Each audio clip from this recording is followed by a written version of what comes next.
अस्सलामुअलैकुम दोस्तों, ये देखिए शागिर्द से काम कराने का नतीजा।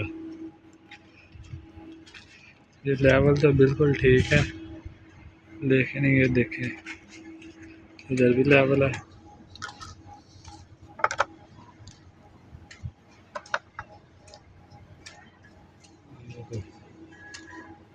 ठीक है, और अभी ये देखिए ठीक है।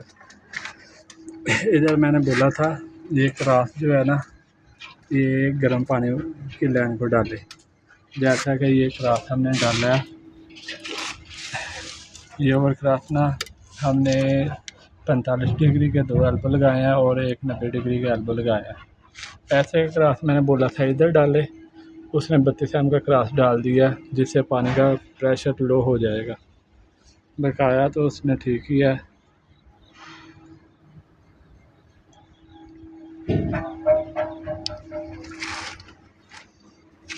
ये देखिए